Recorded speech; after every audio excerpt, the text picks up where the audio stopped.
மதிமுகம் செய்திகள். இன்றைய முக்கிய நிகழ்வுகளை பார்ப்பதற்கு முன்பாக தலைப்புச் செய்திகளை பார்க்கலாம். மக்களவை தேர்தலை முன்னிட்டு 2 நாள் பயணமாக பிரதமர் மோடி தமிழகம் வருகை. பிரதமர் மோடியின் வாகன பேரணிக்கு தொண்டர்கள் மலர் தூவி உற்சாக வரவேற்பு. மறைந்த முன்னாள் அமைச்சர் ஆர்.எம். வீரப்பன் உடலுக்கு முதலமைச்சர் மு.க. ஸ்டாலின் நேரில் அஞ்சலி. திராவிட இயக்கத்திற்கு பேரிழப்பு என வைகோ இரங்கல். அரவிந்த் கெஜ்ரிவால் கைது செல்லும் என டெல்லி உயர்நீதிமன்றம் தீர்ப்பு. உயர்நீதிமன்ற தீர்ப்பை எதிர்த்து உச்சநீதிமன்றத்தில் மேல்முறையீடு செய்ய ஆம் ஆத்மி கட்சி முடிவு. மக்கள் பிரச்சனைகளுக்கு தீர்வு காணும் உண்மை ஊழியனாக இருப்பேன். துரை வைகோ தீப்பெட்டி சின்னத்திற்கு தீவிர வாக்கு சேகரிப்பு. மக்களவை தேர்தலுக்கான விசிக தேர்தல் அறிக்கை வெளியீடு. ஜனநாயகத்திற்கு எதிரான சனாதன சக்திகள் அகற்றப்படும் என வாக்குறுதி. விரிவான செய்திகள்.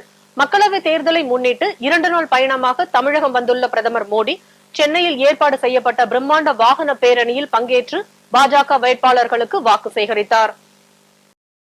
மக்களவை தேர்தலை முன்னிட்டு தமிழகம் வந்துள்ள பிரதமர் மோடி பாஜக வேட்பாளர் தமிழிசை சவுந்தரராஜன், வடசென்னை பால் கனகராஜ், மத்திய சென்னை வினோஜ் பி செல்வம், திருவள்ளூர் பொன் பாலகணபதி, அரக்கோணம் கே பாலு, காஞ்சிபுரம் வெங்கடேசன், ஸ்ரீபெரும்புதூர் வி.என். வேணுகோபால் உள்ளிட்டோருக்கு ஆதரவாக வாக்கு சேகரிப்பில் ஈடுபட்டார்.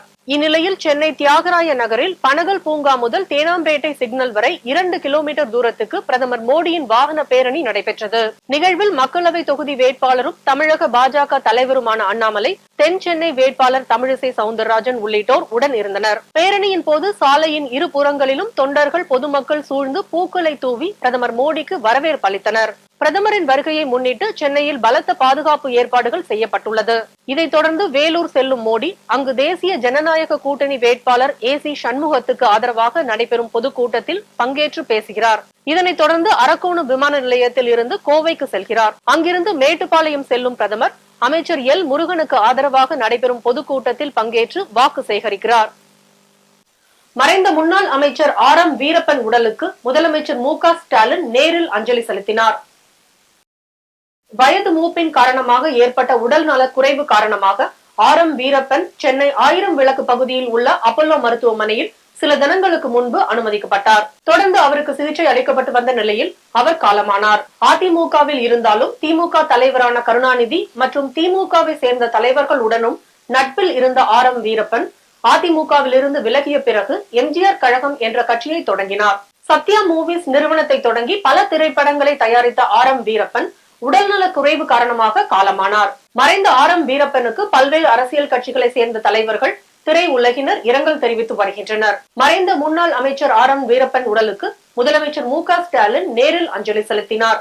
அதேபோல் ஆர்.எம். வீரப்பன் உடலுக்கு அமைச்சர் சேகர் பாபு, தயாநிதி மாறன் உள்ளிட்டோரும் நேரில் அஞ்சலி செலுத்தினர். இது தொடர்பாக முதலமைச்சர் மு.க. ஸ்டாலின் வெளியிட்டுள்ள இரங்கல் செய்தியில் திராவிட இயக்கம் உள்ளவரை ஆர்.எம். வீரப்பனின் புகழ் நிலைத்திருக்கும் என குறிப்பிட்டுள்ளார். திராவிட இயக்கத்தின் மூத்த தலைவர் ஆர்.எம். வீரப்பன் மறைவு திரைப்படத்துறைக்கும் திராவிட இயக்கத்திற்கும் பேரிழப்பு என மதிமுக பொதுச் செயலாளரும் மாநிலங்களவை உறுப்பினருமான வைகோ இரங்கல் தெரிவித்துள்ளார். இது தொடர்பாக அவர் வெளியிட்டுள்ள இரங்கல் குறிப்பில் எம்ஜிஆர், ஜெயலலிதா ஆகியோரின் அமைச்சரவையில் அமைச்சராக பணியாற்றிய ஆர்.எம். வீரப்பன் தந்தை பெரியார், அறிஞர் அண்ணா, கலைஞர் கருணாநிதி, முதலமைச்சர் மு.க. ஸ்டாலின் ஆகிய தலைவர்களுடன் பழகி திராவிட இயக்கம் வளர தொண்டாற்றியதாக குறிப்பிட்டுள்ளார். எம்ஜிஆரின் நம்பிக்கைக்கு உரியவராக எம்ஜிஆர் நாடக குழுவிலும் எம்ஜிஆர் பிக்சர்ஸ் நிறுவனத்திலும் பணியாற்றிய ஆர்.எம். வீரப்பன் எம்ஜிஆர் தாயார் சத்யா அம்மையார் பெயரில் சத்யா மூவிஸ் என்ற நிறுவனத்தையும் தொடங்கி திரைப்படங்களை தயாரித்துள்ளதாக வைகோ குறிப்பிட்டுள்ளார். வயது முதிர்ந்த நிலையிலும் ஆழ்வார்கள் மையம் என்ற அமைப்பினை தொடங்கி ஆன்மீக துறையிலும் இலக்கிய துறையிலும் இயன்ற அளவு பணி செய்த ஆர்.எம். வீரப்பனின் இழப்பு திரைப்படத்துறைக்கும் திராவிட இயக்கத்திற்கும் பேரிழப்பு என வைகோ இரங்கல் தெரிவித்துள்ளார். மக்கள் பிரச்சனைகளுக்கு தீர்வு காணும் உண்மை ஊழியனாக இருப்பேன் என திருச்சி நாடாளுமன்ற தொகுதி வேட்பாளர் துரை வைகோ தேர்தல் பரப்புரையின் போது வாக்குறுதி அளித்துள்ளார். திமுக தலைமையிலான இந்தியா கூட்டணியில் திருச்சி நாடாளுமன்ற தொகுதியில் மதிமுக வேட்பாளர் துரை வைகோ போட்டியிடுகிறார். இந்நிலையில் நாள்தோறும் கூட்டணி கட்சி நிர்வாகிகளோடு தீப்பெட்டி சின்னத்திற்கு துரை வைகோ தீவிர வாக்கு சேகரிப்பில் ஈடுபட்டு வருகிறார். அதன் ஒரு பகுதியாக திருச்சி அம்மாப்பேட்டை, ஜே கல்லூரி, இனாம் குளத்தூர், கோமங்கலம், ஆலம்பெட்டி புதூர் ஆகிய பகுதிகளில் தீப்பெட்டி சின்னத்திற்கு வாக்கு கேட்டு துரை வைகோ உரையாற்றினார். முன்னதாக ராம்ஜி நகர், கே கள்ளிக்குடி, புங்கனூர், நவலூர், குட்டப்பட்டு, அரியாவூர், சத்திரப்பட்டி பேருந்து நிலையம் ஆகிய பகுதிகளில் துரை வைகோ தீப்பெட்டி சின்னத்திற்கு வாக்கு சேகரித்தார். அப்போது பேசிய துரை வைகோ, மோடி ஆட்சியில் கேஸ் சிலிண்டர் விலை பல மடங்காக உயர்ந்துள்ளதாக தெரிவித்தார். வாக்காளர் பெருமக்களே, தாய்மார்களே, தோழமை இயக்கங்களின் தொண்டர்களே, நிர்வாகிகளே, அனைவருக்கும் என் வணக்கத்தினை தெரிவித்துக் கொள்கிறேன். என்னை பொறுத்தவரை உங்களை போன்ற எளியவர்கள் எளிதில் சந்திக்கக்கூடிய ஒரு நாடாளுமன்ற உறுப்பினராக இந்த துரை வைகோ செயல்படுவேன் என்கிற முதல் வாக்குறுதியை உங்களிடம் அளிக்கின்றேன். இரண்டாவது இது டெல்லி மத்திய அரசு யார் இருக்கணும் யார் இருக்கக்கூடாதுங்கிற முடிவெடுக்கின்ற தேர்தல் தான். 10 வருஷத்துக்கு முன்னாடி மோடி அவர்கள் ஆட்சிக்கு வரதுக்கு முன்னாடி நீங்க பயன்படுத்துற கேஸ் சிலிண்டருடைய விலை வெறும் 320 ரூபா தான் இருந்தது. ஆனா இன்னைக்கு அதே கேஸ் சிலிண்டர் 900 ரூபாய்க்கு மேல போயிருச்சு. பெட்ரோல் டீசல் விலையும் அதே மாதிரி இன்னைக்கு 90 ரூபாய்க்கு மேல 100 ரூபாய்க்கு மேல போயிருச்சு. இது என்னன்னா மோடி அவர் என்ன சொன்னார்னா, சர்வதேச சந்தையில கச்சா எண்ணெய் நாங்க வாங்குற கச்சா எண்ணெய் $100 மேல போயிருச்சுன்னு சொன்னாரு. உண்மைதான். ஆனா 3 வருஷத்துக்கு முன்னாடியே சர்வதேச சந்தையில கச்சா எண்ணெயுடைய விலை இறங்கிருச்சு. அது நம்ம ரஷ்யா கிட்ட இருக்கிற ஒரு நாடு கிட்ட இருந்து வாங்குற கச்சா எண்ணெயோட வெறும் $65 தான். 35 விழுக்காடு கச்சா எண்ணெயோட கீழே இருந்துச்சு. கச்சா எண்ணெயோட விலை கீழே இறங்கிருச்சு. ஆனா நமக்கு இந்த எலெக்ஷனுக்காண்டி வெறும் 2 ரூபாய் பெட்ரோல் டீசல் குறைச்சிருக்காங்க. டெல்லி முதலமைச்சர் அரவிந்த் கெஜ்ரிவால் கைது செய்யப்பட்டது செல்லும் என டெல்லி உயர்நீதிமன்றம் தீர்ப்பளித்துள்ளது. மதுபான கொள்கை வழக்கில் டெல்லி முதல்வர் அரவிந்த் கெஜ்ரிவால் கடந்த மார்ச் 21ஆம் தேதி அமலாக்கத்துறையினரால் கைது செய்யப்பட்டார். அதன்பின் அவரது காவல் ஏப்ரல் 15ஆம் தேதி வரை நீட்டிக்கப்பட்ட நிலையில் இப்போது டெல்லி திஹார் சிறையில் அடைக்கப்பட்டுள்ளார். இந்நிலையில் கெஜ்ரிவால் தரப்பிலிருந்து டெல்லி உயர்நீதிமன்றத்தில் தேர்தல் நடைபெறும் சமயத்தில் அமலாக்கத்துறையினர் கைது செய்தது அரசியலமைப்பு சட்டத்திற்கு எதிரானது என வழக்கு தொடரப்பட்டது. இது தொடர்பான வழக்கு விசாரணைக்கு வந்தபோது கைது செய்யப்பட்டது சட்டவிரோதம் என அறிவிக்க கோரிய அரவிந்த் கெஜ்ரிவாலின் மனுவை தள்ளுபடி செய்து டெல்லி உயர்நீதிமன்றம் தீர்ப்பளித்தது. குற்றம் சாட்டப்பட்டவரை அமலாக்கத்துறை கைது செய்ததை சட்டப்பூர்வமாக மட்டுமே அணுக முடியும் என்றும் தேர்தல் நேரத்தில் கைது செய்யப்பட்டுள்ளார் என்ற வாதத்தை ஏற்க முடியாது எனவும் நீதிபதிகள் உத்தரவிட்டனர். அரசியல் காரணங்களை நீதிமன்றத்தின் முன் வாதமாக முன்வைக்க முடியாது என கருத்து தெரிவித்த நீதிபதிகள் இந்த வழக்கு அமலாக்கத்துறை மற்றும் கெஜ்ரிவாலுக்கு இடையிலானதே தவிர ஒன்றிய அரசுக்கும் கெஜ்ரிவாலுக்கும் இடையிலான மோதல் அல்ல என தெரிவித்தனர். இந்நிலையில் டெல்லி உயர்நீதிமன்றத்தின் தீர்ப்புக்கு எதிராக உச்சநீதிமன்றத்தில் அரவிந்த் கெஜ்ரிவால் முறையீடு செய்ய உள்ளதாக தகவல் வெளியாகியுள்ளது. சிதம்பரம் நாடாளுமன்ற தொகுதியில் போட்டியிடும் விசிக தலைவர் தொல் திருமாவளவன் தங்களது தேர்தல் அறிக்கையை வெளியிட்டார். தேர்தல் அறிக்கையில் வெளியுறவுத்துறை கொள்கையில் மாற்றம் கொண்டுவர நாடாளுமன்றத்தில் வலியுறுத்தப்படும் என்றும் கச்சத்தீவை மீட்க நடவடிக்கை எடுக்கப்படும் எனவும் அறிவித்துள்ளனர். இந்தி திணிப்பு எதிர்ப்பு மற்றும் அனைத்து மொழிகள் நலன் பாதுகாப்பு உள்ளிட்டவையும் இடம்பெற்றுள்ளது. வறுமை கோட்டின் உச்சவரம்பினை உயர்த்துவது, 100 நாள் வேலை திட்டத்தை 200 நாட்களாக மாற்ற வலியுறுத்துவது போன்றவற்றையும் தேர்தல் அறிக்கையில் இடம்பெற்றுள்ளது. தமிழகத்திற்கு தனி கொடி உரிமை, கல்வியை மாநில பட்டியலுக்கு மாற்றுவது, மேகதாது அணை கட்டுமானத்தை தடுத்து நிறுத்துவது, சுற்றுச்சூழலை பாதுகாப்பது உள்ளிட்ட 48 பக்கங்கள் கொண்ட அறிக்கையை திருமாவளவன் வெளியிட்டார். மகாராஷ்டிராவில் மக்களவை தேர்தலுக்கான இந்தியா கூட்டணி கட்சிகளிடையே தொகுதி பங்கீடு இறுதி செய்யப்பட்டுள்ளது. மகாராஷ்டிராவின் முக்கிய கட்சிகளான தேசியவாத காங்கிரஸ், சிவசேனா கட்சிகளில் உட்கட்சி மோதல் உச்சத்தில் உள்ள சூழலில் நடைபெற உள்ள மக்களவை தேர்தலை அடுத்து அந்த மாநிலத்தில் நடைபெற உள்ள சட்டசபை தேர்தலில் மிகப்பெரிய தாக்கத்தை ஏற்படுத்தும் என்று எதிர்பார்க்கப்படுகிறது. இந்நிலையில் காங்கிரஸ் 17 தொகுதிகளிலும், சரத்பவார் தலைமையிலான தேசியவாத காங்கிரசுக்கு 10 தொகுதிகளும், உத்தவ் தாக்கரே தலைமையிலான சிவசேனா 21 தொகுதிகளிலும் போட்டியிடுகின்றன. மகாராஷ்டிராவில் இந்தியா கூட்டணி இறுதி செய்யப்பட்டதை அடுத்து அரசியல் கட்சிகள் தீவிர வாக்கு சேகரிப்பில் ஈடுபட உள்ளனர். போதைப் பொருள் வழக்கு தொடர்பாக மீண்டும் விசாரணைக்கு ஆஜராக இயக்குனர் அமீருக்கு போதைப் பொருள் தடுப்பு பிரிவு அதிகாரிகள் மீண்டும் நோட்டீஸ் அனுப்பியுள்ளனர். போதைப் பொருள் கடத்தல் வழக்கு தொடர்பாக சென்னையில் உள்ள ஜாஃபர் சாதிக் வீடு, இயக்குனர் அமீர் வீடு, அலுவலகம் உள்பட 30க்கும் மேற்பட்ட இடங்களில் அமலாக்கத்துறை அதிகாரிகள் அதிரடி சோதனை மேற்கொண்டனர். இந்நிலையில் போதைப் பொருள் கடத்தல் வழக்கு தொடர்பாக இயக்குனர் அமீரை மீண்டும் விசாரணைக்கு ஆஜராக போதைப் பொருள் தடுப்பு பிரிவு அதிகாரிகள் உத்தரவிட்டுள்ளனர். கடந்த 2ஆம் தேதி டெல்லி NCP அலுவலகத்தில் விசாரணைக்கு ஆஜரான அமீரிடம் சுமார் 11 மணி நேரம் விசாரணை செய்யப்பட்டது. இதன் பிறகு கடந்த 5ஆம் தேதி மீண்டும் விசாரணைக்கு ஆஜராக அமீருக்கு உத்தரவிட்ட நிலையில் மீண்டும் விசாரணைக்கு ஆஜராகுமாறு அமீருக்கு போதைப் பொருள் தடுப்பு பிரிவு அதிகாரிகள் உத்தரவிட்டுள்ளனர். விக்கிரவாண்டி சட்டசபை தொகுதி காலியானதாக அரசிதழில் வெளியிடப்பட்டுள்ளது. விழுப்புரம் மாவட்டம் விக்கிரவாண்டி தொகுதி திமுக MLA புகழேந்தி உயிரிழந்ததை அடுத்து அந்த தொகுதி காலியானதாக அறிவிக்கப்பட்டுள்ளது. தொகுதி காலியாக உள்ளது என்று அறிவிக்கப்பட்ட நாளிலிருந்து 6 மாதத்திற்குள் தேர்தல் நடத்தப்பட வேண்டும் என்றும், நாடாளுமன்ற தேர்தல் 7 கட்டங்களாக நடைபெறும் நிலையில் விக்கிரவாண்டி தொகுதி இடைத்தேர்தலையும் சேர்த்து நடத்த வாய்ப்பு உள்ளதாக தகவல் வெளியாகியுள்ளது. மக்களவை தேர்தலில் உங்கள் ஆதரவு யாருக்கு என நமது மதிமுகம் தொலைக்காட்சி நடத்திய இணையதள கருத்து கணிப்பு இதோ. 7 மணி நிலவரப்படி திருச்சி தொகுதியில் போட்டியிடும் வேட்பாளர்களில் திமுக கூட்டணியில் மதிமுக சார்பில் போட்டியிடும் துரை வைகோ 58%, அதிமுக சார்பில் போட்டியிடும் கருப்பையா 13%, பாஜக கூட்டணியில் அம்மா மக்கள் முன்னேற்ற கழகம் சார்பில் போட்டியிடும் செந்தில்நாதன் 15%, நாம் தமிழர் கட்சி சார்பில் போட்டியிடும் ராஜேஷ் 14% ஆதரவு பெற்றுள்ளனர். மக்களவை தேர்தலில் போட்டியிடும் வேட்பாளர்களுக்கு உங்கள் ஆதரவை தெரிவிக்க மதிமுகம் பிரைம் சேனலில் இணைந்திருங்கள்.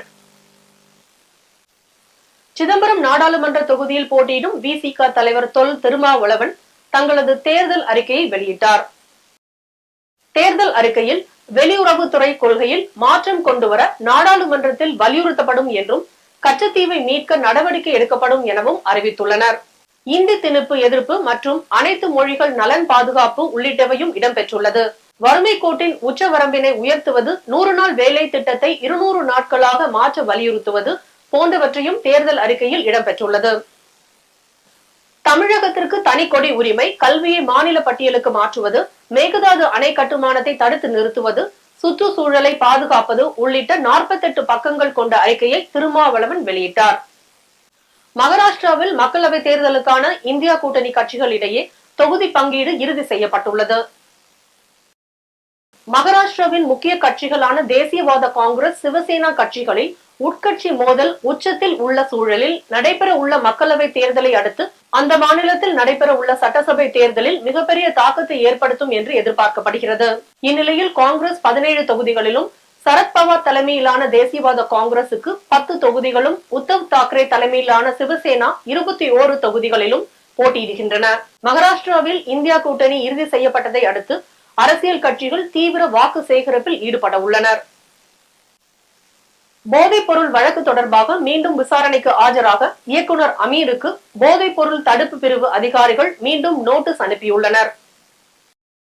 போதைப் பொருள் கடத்தல் வழக்கு தொடர்பாக சென்னையில் உள்ள ஜாஃபர் சாதிக் வீடு, இயக்குனர் அமீர் வீடு, அலுவலகம் உள்பட 30க்கும் மேற்பட்ட இடங்களில் அமலாக்கத்துறை அதிகாரிகள் அதிரடி சோதனை மேற்கொண்டனர். இந்நிலையில் போதைப் பொருள் கடத்தல் வழக்கு தொடர்பாக இயக்குனர் அமீரை மீண்டும் விசாரணைக்கு ஆஜராக போதைப் பொருள் தடுப்பு பிரிவு அதிகாரிகள் உத்தரவிட்டுள்ளனர். கடந்த 2ஆம் தேதி டெல்லி என்சிபி அலுவலகத்தில் விசாரணைக்கு ஆஜரான அமீரிடம் சுமார் 11 மணி நேரம் விசாரணை செய்யப்பட்டது. இதன் பிறகு கடந்த 5ஆம் தேதி மீண்டும் விசாரணைக்கு ஆஜராக அமீருக்கு உத்தரவிட்ட நிலையில் மீண்டும் விசாரணைக்கு ஆஜராகுமாறு அமீருக்கு போதைப் பொருள் தடுப்பு பிரிவு அதிகாரிகள் உத்தரவிட்டுள்ளனர். விக்கிரவாண்டி சட்டசபை தொகுதி காலியானதாக அரசிதழில் வெளியிடப்பட்டுள்ளது.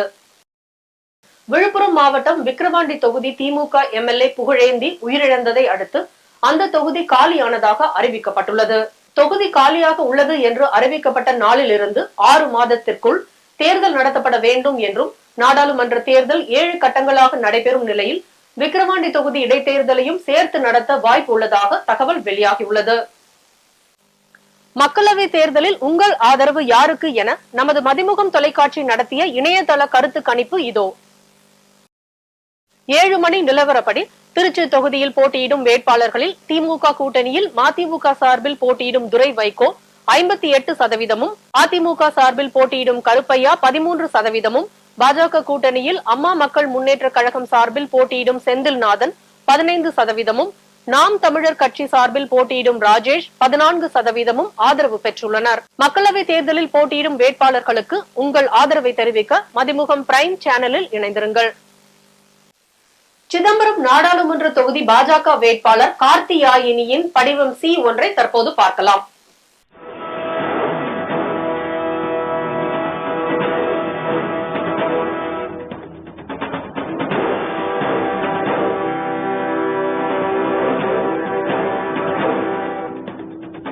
குரூப் 2A தேர்வு முடிவுகளை தமிழ்நாடு அரசு பணியாளர் தேர்வாணையம் எனப்படும் TNPSC வெளியிட்டுள்ளது. ஒருங்கிணைந்த குடிமை பணிகள் தேர்வு 2A பணிகளில் அடங்கிய பதவிகளுக்கான தேர்வு கடந்த ஆண்டு நடைபெற்றது. இதில் குரூப் 2 நேர்முக தேர்வு கொண்ட பணியிடங்களுக்கான முடிவுகள் கடந்த ஜனவரியில் வெளியானது. இந்த நிலையில் நேர்முக தேர்வு கொண்ட 5990 பணியிடங்களுக்கான குரூப் 2A தேர்வு முடிவுகளை தமிழ்நாடு அரசு பணியாளர் தேர்வாணையம் வெளியிட்டுள்ளது. சிதம்பரம் நாடாளுமன்ற தொகுதி சுயேட்சை வேட்பாளர் எஸ் பெருமாளின் படிவம் C1 தற்போது பார்க்கலாம்.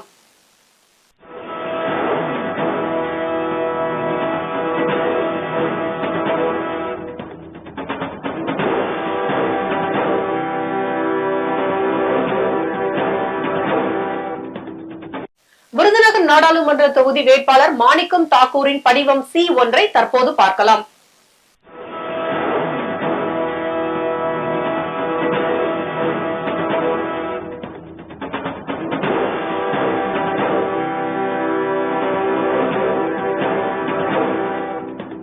பல்வேறு மாவட்டங்களில் நடைபெற்ற நிகழ்வுகளை களத்தில் மதிமுகம் பகுதியில் பார்க்கலாம்.